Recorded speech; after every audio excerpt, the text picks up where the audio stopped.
Okay, so Unit 7 is on types of reactions, and so like I warned y'all, we're gonna have to go back to Unit 6 and get some information on naming. We're gonna have to remember how to do that. We're also going to have to remember how to build compounds by using charges. Okay, so let's review over that real quick. For my new people, I don't know how much y'all are familiar with, this is probably distracting. Come on. Okay, I don't know how familiar y'all are with charges associated with the periodic table, but it's super easy. You just look at the group number. So group 1, 2, and then we skip the D block and we go straight to 13, 14, 15, 16, 17, and then 18 doesn't bond. So it's the inverse of a number line, so you're gonna work your way up to 4, then you're gonna work your way down from 4, okay? So 1, 2, 3, 4, 3, 2, 1. This side is positive, this side is negative. So if it's in group 17, it has a -1. If it's in group 16, it has a -2. It only has a charge though when it is in a compound, okay? So if I just write like Li plus X, is that a compound? No. Are they put together? No, there's a plus sign in between. So these do not have charges. But if I put them together like this, where they're side by side, they're gonna have charges, okay? Because when I put them together, they can now do a give and take relationship, forming an ionic bond. So lithium is from group 1. So what charge does it have? Plus 1. Sulfur is in group 16, so it has a -2. Now, when we build a compound, we cannot leave those charges unbalanced, okay? +1 and -2. To be balanced, they have to be the same number, but opposite charge. So they currently have the same, opposite charge, but is 1 and 2 the same number? No. So what I've taught all of my students to do is to take this 1 and bring it to the bottom of X. Take this 2 and bring it to the bottom of Li. I call that lassoing the charges. I don't know if y'all have been taught that before or not.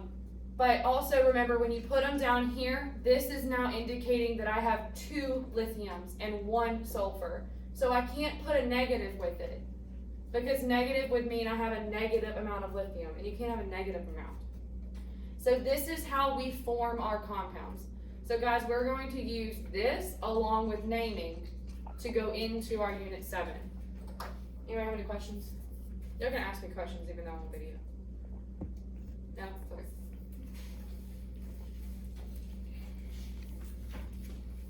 Okay, so Unit 7, chemical reactions. I know that y'all have seen these before. You've had photosynthesis and cellular respiration and stuff. So you've seen the idea of a chemical reaction. There are 3 main parts: reactants, the yield sign, and then products. So what are the reactants? The things that come before the yield. In the left side of the yield sign. When we are actually working it in a lab, that would mean the 2 things or more than 2 things that we have set up ready to put together, okay? That is the stuff that we are about to combine. The yield sign is an arrow every time, okay? You cannot put an equal sign. You can't put your own little arrow that you like better. It will be a yield sign, an arrow every time. The yield is the action. That is actually when you take the 2 and you put them together, okay? Or when you take the 1 and it splits apart, just depending on what type of reaction we're talking about. So the yield is our action. That's where things are happening. And then your products are to the right of the arrow. That is your product. It's pretty self-explanatory. That's what you get out, okay? For chemical reactions, we have different symbols that we need to learn. I hope that the other day that you wrote all of these down. If you have not, you need to at some point. We're going to need to learn all of them. It will help you in the future reactions to know what to put. So the plus sign just means we're separating the 2 pieces. Like either we have 2 reactants, or we have 2 products, or we have more than 2. The plus means that they are not together at the moment, okay? The yield sign it's like I said, this is the action. That is saying that we are going to do the reaction at that point. Now this is one type of yield sign. It's going in a forward forward motion where the reactants are yielding the products. Okay, it's going to go that direction like we normally see. We can have this reversible sign though. The reversible sign you see goes forward and backward. That's like an equilibrium problem. Those of you who were here, do y'all remember me doing that Halloween demonstration and we had the thing that went like blue and back to, what was it, gold? Went back and forth, back and forth. Okay, that is the idea of an equilibrium reaction, where it will flow towards the products where the yield sign is going forward, and sometimes it will reverse itself and go the other direction. Okay, so we won't be getting into detail about equilibrium, but you do need to know the sign for it is those like arrows right on top of each other. Okay, S, L, and G, what do those stand for? The solid, liquid, gas. Solid, liquid, gas. You need to be able to put those somewhere. If I put like H2O with a G, what does that mean? It's a gas version. What gas? Water. It's water vapor. That's all that is.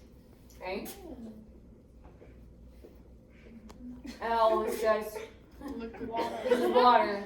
And then H2O, S, ice. Okay? So I can tell you the difference between water, ice, and water vapor by just putting G, L, or S. So when we talk about salts though, like sodium chloride, your own table salt, there is a difference between sodium chloride in the liquid form and sodium chloride in the aqueous form. What does AQ stand for? Aqueous. Aqueous or aqueous, It's either way dissolved works. in water. You'll hear me say it both ways. That means dissolved in water. So by putting NaClAq, this is salt water, right? That's a way of symbolizing salt water. What is this? A chemical. Salt water. It's salt, this one. Salt. It's salt, it's liquefied salt. So it's like you take the salt and you heat it up enough to melt it. So the whole table salt is a liquid? No, table salt normally comes as a solid, right? I mean, it's a solid. But if you heat it up enough, you can change it to a liquid. But my whole point is that liquid salt and aqueous salt are not the same thing. Okay? Aqueous salt is when salt is dissolved in water. It did not. I didn't really have to use I didn't have to use any heat really. You put salt in water, it's going to dissolve. Some things you do have to use heat, but this just means that the salt is dissolved in the water. Okay, we're going to use these to indicate whether a reaction has happened. Specifically with double replacement, we'll use a lot of these symbols. Okay, the next three symbols are all over the arrow. Okay, so this delta sign or triangle, it's actually a delta sign, means heat, or you could just write the word heat. Like this makes sense, right? Some reactions require heat to happen. Like if you break an egg and put it on a skillet, is it suddenly going to decompose? No, you have to heat it up, right? The heat was a part of the action. That's why it goes over the arrow. You can also use you can use an element to catalyze the reaction. What does catalyze mean? Help. Help how? Breakdown. Huh? Help breakdown. Help it be faster, right? The whole point of using a catalyst in your body, like enzymes, the whole point is to make something happen faster. Okay? So you can use platinum. This is not something that you need to learn, like to put PT over it. This is more of an idea on this one. PT is representing that platinum can be used as a catalyst.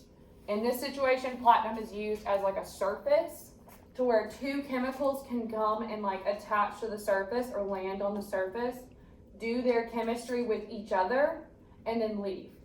So it's not like platinum's actually like reacting. It's just allowing the two to have like a place to like sit while they do their stuff. Okay, it's kind of like a window with condensation, but that's not chemical. Okay, so these are all of your symbols. Now we need to talk about how you know a chemical reaction has occurred. So you can get any of these, you can get all of these, you can get a combo of these, but these are your results of a chemical reaction.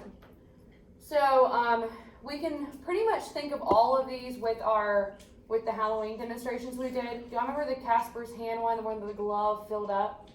That was a production of gas, right? I put two chemicals together, I put reactants together, my product gave me some type of gas. That's a production of gas, that means it was chemical. The equilibrium one was a color change. Okay, so the color indicated which part of the reactant or product was present at the time. So you can also do color change as a result of a chemical reaction. We like to do color change a lot with acids and bases. What's like the measurement of acidity? Like pH. pH. So we have pH indicators. One is called phenolphthalein. It's a solution. You put it in an acid and it's clear. As soon as the acid turns basic, it turns pink. So the color allows you to see, was it an acid or is it a base? What side of the reaction is it on? Yeah, I'm going to pool and we have to measure the pH and the chlorine, and we have two different chemicals. Just look what they are, then you just put in 5 drops each, and it just has like a measure of how much. So color-wise? Yeah. They do that a lot with acidity, is to measure it based off of like a color scale. They also, y'all know those pH papers that you can dip into an acid or base and it'll turn a color. That's an indicator as well. I like phenolphthalein though. Okay, you also can transform energy from bonds to heat or light. Why did I not just say you create heat or light? Why am I this complicated? Because you're not creating the transforming energy. through, like Did you have to turn on heat to make it change. That's not a result of the reaction. That is something that goes into the reaction. Okay. What did you say, Jill? Oh, I think you said it right then. I said you weren't creating the energy. Right, you don't create energy, right? Energy is conserved. So it's not that I am creating heat or light. I'm taking the energy from the chemical bond, like if this is the bond, it is a lot of potential energy. It's storing energy in that bond. A chemical reaction breaks bonds and forms new ones. But in that break and formation, it may release energy in the form of thermal energy being heat. Or it could release light. And we learned back in like unit 3 that light is a form of energy. Okay? Our fourth way, or I guess I've gone all out of order, but our last way is to form a precipitant. Okay? Precipitant is a new word for y'all. Y'all need to learn this word. Precipitant is when a solid is formed as a product. So when we're in the lab, how could you tell that you have a precipitant formed? If it's changed into a solid. Like you have two solutions, you pour them together and all of a sudden a solid comes out. Well, the solid can be like obvious, like literally fall out and go to the bottom. It could make the solution cloudy, which would mean that you have a solid, and sometimes it makes it like this really weird gel-like structure too. It's pretty cool. Y'all have a lab coming up, like an actual lab, where you will get to do all these reactions and it'll be really fun because you'll get to see it happen. But okay, that's how you actually see it. How would we write that a precipitant was formed? When you put the little. Yeah, so you put the little S next to whatever compound you have. Now, can it be on this side and be a precipitant? No, a precipitant is not a solid going in. It is a solid formed based off of the reaction. So, it has to be a solid coming out. And it's not the same thing as like you put a solid in, that same solid comes out. No. It's like a new compound was formed, and that compound is no longer aqueous. Okay? What do I mean by that? Dissolved in water. It no longer is dissolved in water. Like this new compound is not soluble, whereas like the previous ones were. Okay, that's how you can tell that a reaction's happened. Now we need to discuss which reaction we're going to do, okay? Because in this unit, we are going to be doing 3 things. We will predict the reaction, we will build the reaction, we will balance the reaction, okay? Almost every single one of those, that's gonna be our 3 steps. Now there's gonna be like some like sub-level steps along with all of them. But like every single time, predict it, build it, balance it, okay? So you can predict your product based off of which type of reaction we're doing. And you can tell the difference of the reactions by looking at their reactants. So every time you're going to be looking at this side of the arrow to determine which kind of reaction we're dealing with. Okay? If you have just an element plus an element, that is a synthesis reaction. What does synthesizing mean? To build. To build something. So we're just going to build a compound. So it seems pretty easy, element plus element. But when I actually draw it out, you have to be able to recognize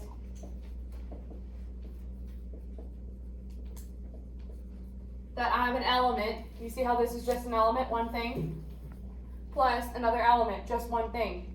So this is what type of reaction? Synthesis, because element plus element is synthesis. So that means that my product just needs to be a compound. Okay? So a compound over here is we're going to have some type of ionic compound. So you want to name your metal first and your non-metal second. So potassium plus chlorine, what's my metal? Potassium, so I'm going to name it. What's my non-metal? Chlorine, but can I write chlorine as a compound? Chloride. Change the ending to IDE. So do you see potassium plus?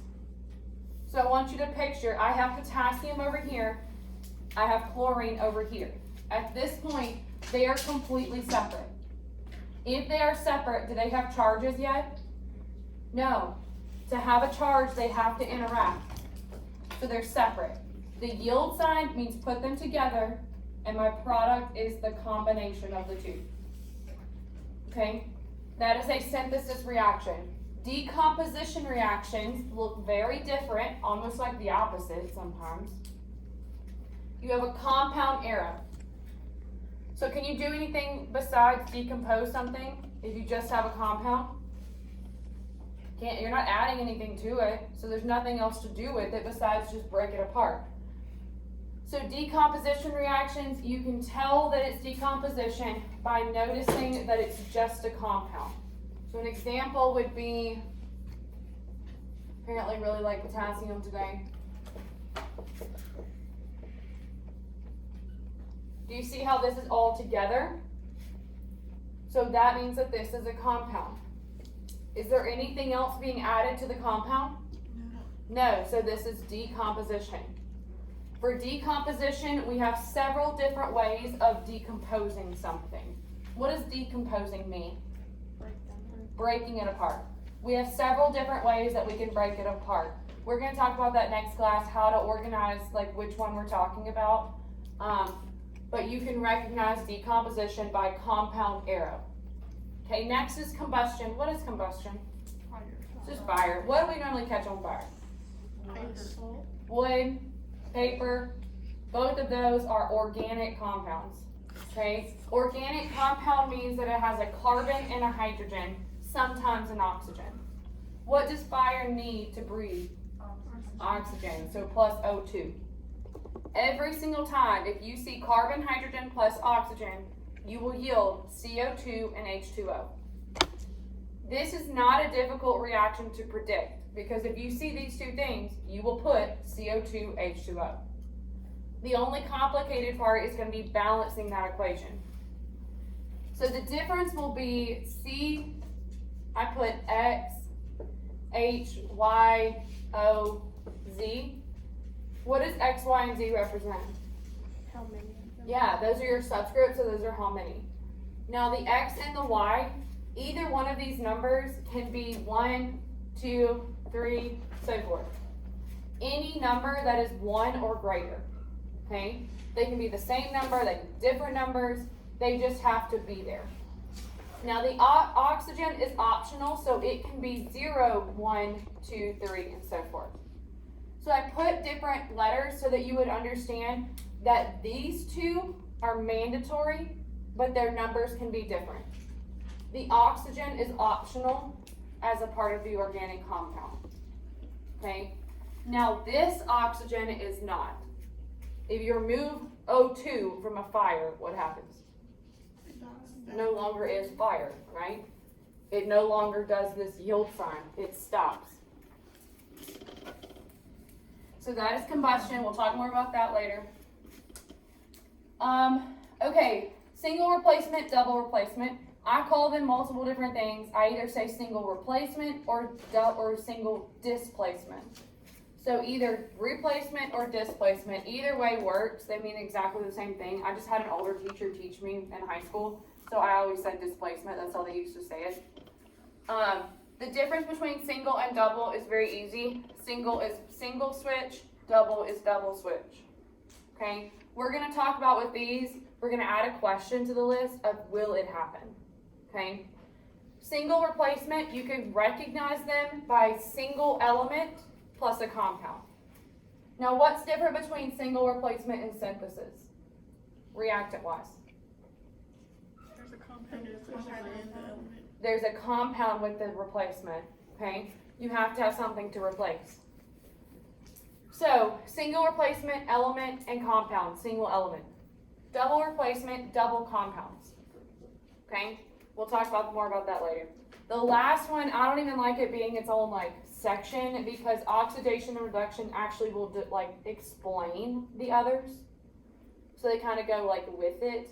But we're going to learn it separately. It's going to be your least favorite, honestly. Okay. So today we're only going to be talking about synthesis. But before we can talk about any reaction, we need to learn these 7 diatomics. Okay? So diatomic molecules, did y'all know what this meant when y'all went through it? No? Okay, yeah, this is kind of a weird concept, but it's not that hard to learn. You have to memorize all 7 of these. Hydrogen, oxygen, nitrogen, fluorine, chlorine, bromine, iodine. But it's easy. If you look at the periodic table, find nitrogen. Go nitrogen to fluorine, fluorine down to iodine, plus hydrogen. Those are your diatomics. NOF, ClBrI. Makes a 7, there are 7 of them. Okay? So you make that 7, N to F, F to I, plus hydrogen. So, what this means is that anytime any of these 7 are by themselves, they have to have a partner. So, hydrogen, nitrogen, oxygen, fluorine, chlorine, bromine, and iodine are all very reactive elements. If oxygen is just floating around by itself, it will find something else to pair to. So, oxygen comes as a paired up group. Okay? You're never just going to see oxygen by itself. It will always be with another oxygen or with another atom. Okay? So if you see something in a formula that says plus oxygen yield, you see how oxygen is alone? You'll see what I mean by alone right here? You are not going to write O. You are going to write O2. Because remember, it has to have a buddy. The 2 down here is indicating that these 2 oxygens are actually bonded to each other. Okay? I cannot just represent a 2 in front because that would mean the 2 oxygens are not combined. That they are just 2 portions of oxygen. Does that make any sense? Mm-hmm. So, when you see oxygen by itself, you have to put a 2 right there. So I'm going to tell you all day, check for diatomic atoms. Yeah. Is it just oxygen that's like that? Or is Oh it no, all all 7 of them. All 7, sorry. So any of these 7, if they are by themselves, you have to give them a 2. But what if they're not by themselves?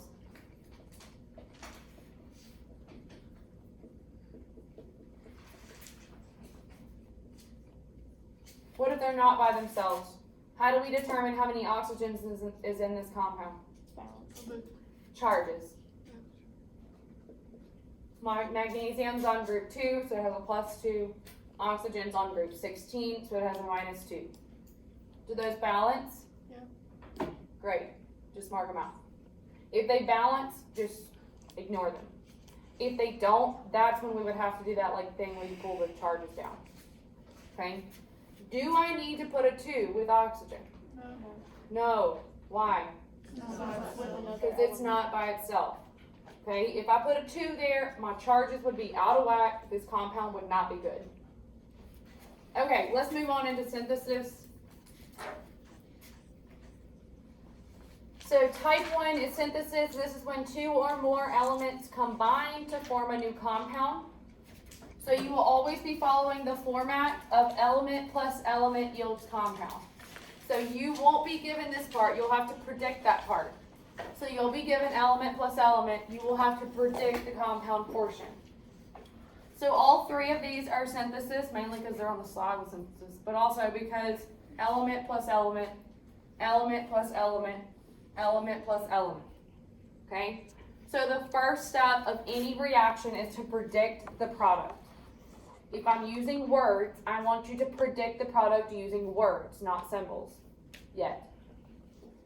So sodium plus chlorine yields sodium chloride.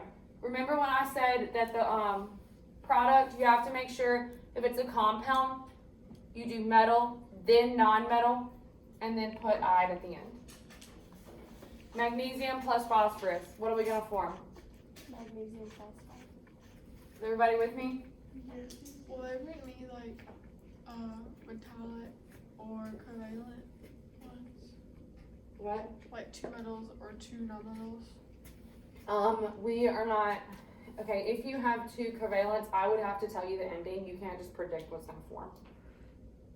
Because you can't use their charges to predict. This probably has nothing to do with it, but what if it's like, will they ever give you a monatomic acid like nitrate, magnesium nitrate? Well, it would have a charge at that point, and so not for synthesis. No. Could you have a transition metal? Yes, but I would have to tell you in the product what charge to give it. Okay, what about sulfur plus aluminum? Yes. Okay, why is it not sulfur aluminide? Because the metal goes Because the metal goes first, so it has to be aluminum.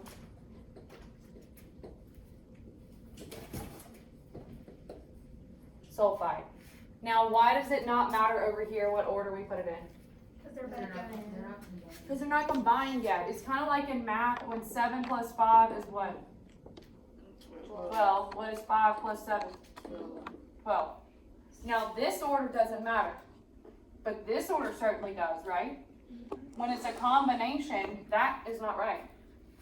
Can't switch them up and it suddenly be right. Same thing here. Can't switch up the words and suddenly it be the same thing.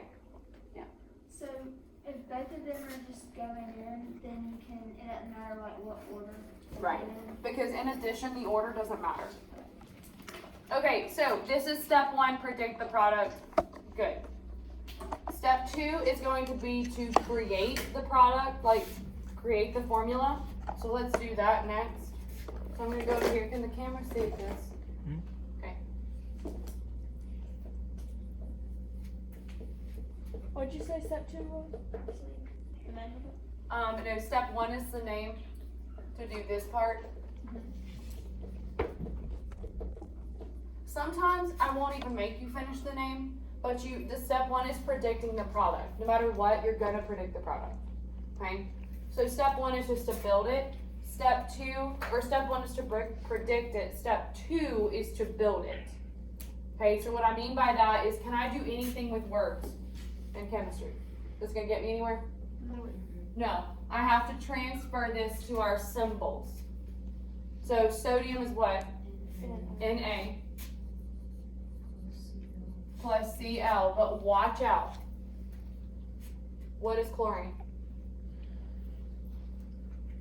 Oh, it's a halogen. Mm-hmm. It's one of the It's a diatomic. diatomic. Yes, okay, so y'all are gonna do this a lot with your homework. You're just gonna write chlorine, you're gonna move on. But anytime, like I wrote sodium, I have to ask myself, is sodium a diatomic? No, so move on. Is chlorine a diatomic? Yes. Is it alone? Right there. Yes. So I need to give it a button. Okay? You can only change the subscripts at this point. Okay, this is the only time that we can change subscripts. Yields sodium chloride. Now this is a compound. Compounds have charges, and charges will tell you the subscripts. Okay, so sodium chloride, NaCl. How do I determine what ratio I need with those? Ratio refers to how many of each. There's charge The charge. What's the charge on sodium? +1, Chlorine minus. is a halogen, I minus thought, 1. but there's 2 on that side. But that's not the charge. That's how we. The charge is 1 and 1. Okay?